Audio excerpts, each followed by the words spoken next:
नमस्कार। Study sir जी में आप सभी का स्वागत है। आज हम इस वीडियो में एनसीईआरटी की कक्षा 7वीं की हिंदी पाठ्यपूरक पुस्तक बाल महाभारत कथा के 36वें अध्याय भूरिश्रवा, जयद्रथ और आचार्य द्रोण का अंत, इस अध्याय के महत्वपूर्ण प्रश्न उत्तरों को पढ़ेंगे। वीडियो के अंत में आप सभी से एक प्रश्न पूछा जाएगा जिसका उत्तर आप कमेंट बॉक्स में दे सकते हैं।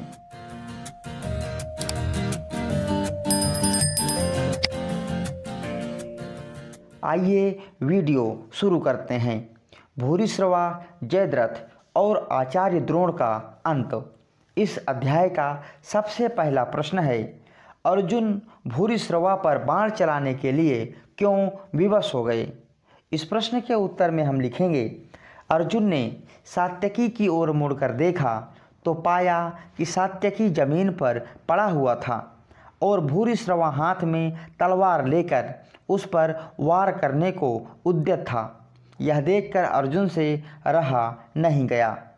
अध्याय का दूसरा प्रश्न है, भूरिश्रवा की भुजा काटने के पीछे अर्जुन ने क्या तर्क दिए।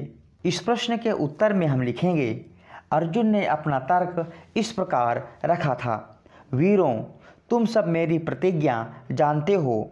मैंने अपने किसी भी मित्र या साथी का शत्रु के हाथों वध न होने का प्रण कर रखा है, इसलिए सात्यकी की रक्षा करना मेरा धर्म था। अध्याय का तीसरा प्रश्न है, अपना हाथ कट जाने पर जब भूरिश्रवा ने कृष्ण की निंदा की तो अर्जुन ने क्या तर्क दिए। इस प्रश्न के उत्तर में हम लिखेंगे, अर्जुन बोला, वृद्ध भूरिश्रवा, तुमने मेरे मित्र सात्यकी का वध निशस्त्र अवस्था में करने की कोशिश की, जिसके लिए खड़ा रहना भी दूभर था। तुमने उसे तलवार से मारना चाहा और ऐसे ही मेरे बालक अभिमन्यु का वध होने पर तुम सभी ने विजय का उत्सव मनाया था। अध्याय का चौथा प्रश्न है, सात्यकी के किस कार्य को निकृष्ट कहकर धिक्कारा गया। इस प्रश्न के उत्तर में हम लिखेंगे, अर्जुन की बातें सुनकर भूरिश्रवा ने शांति से सिर नवाकर जमीन पर टेक दिया। सब लोगों के मना करते हुए भी सात्यकी ने भूरिश्रवा का सिर गर्दन से अलग कर दिया। आइए अब अध्याय के 5वें प्रश्न को करते हैं। श्री कृष्ण ने जयद्रथ को मारने के लिए अर्जुन को क्या कहकर सचेत किया।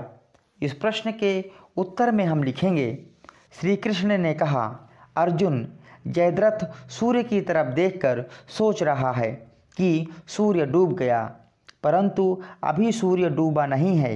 अपनी प्रतिज्ञा पूरी करने का यही सही अवसर है। अर्जुन ने एक तेज बाण से जयद्रथ के सिर को उड़ा ले गया।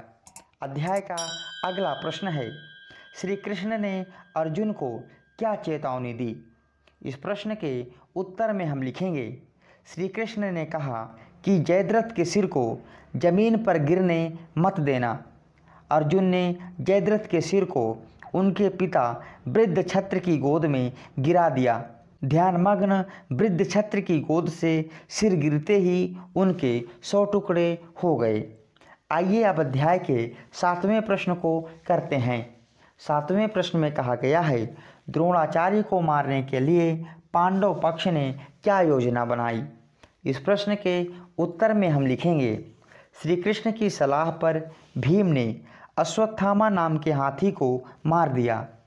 आचार्य ने अश्वत्थामा के मरने की खबर सुनकर युधिष्ठिर से पूछा। तब युधिष्ठिर ने कहा, अश्वत्थामा मारा गया, मनुष्य नहीं हाथी। युधिष्ठिर के अंतिम कथन को आचार्य पांडव सेना के शोर में सुन नहीं पाए। उन्होंने हथियार त्याग दिए। भूमि पर ध्यानमग्न बैठे आचार्य का सिर धृष्टद्युम्न ने काट दिया। आइए अब अध्याय के आखिरी प्रश्न को करते हैं, घटोत्कच को किसने मारा। इस प्रश्न का उत्तर आप कमेंट बॉक्स में अपने नाम और अपने शहर के नाम के साथ दे सकते हैं। सही और जल्दी उत्तर देने वाले अभ्यर्थी का नाम हम अपनी आने वाली वीडियो में डिस्प्ले करेंगे। तो इस प्रकार भूरिश्रवा, जयद्रथ और आचार्य द्रोण का अंत, इस अध्याय के सभी महत्वपूर्ण प्रश्न उत्तरों को हमने पढ़ लिया है। आशा करता हूँ यह वीडियो आप सबको पसंद आएगी। यदि अभी तक आपने हमारे चैनल को सब्सक्राइब नहीं किया है तो कृपया हमारे चैनल को सब्सक्राइब करें और हमारे चैनल के साथ बने रहें। वीडियो देखने के लिए बहुत बहुत धन्यवाद।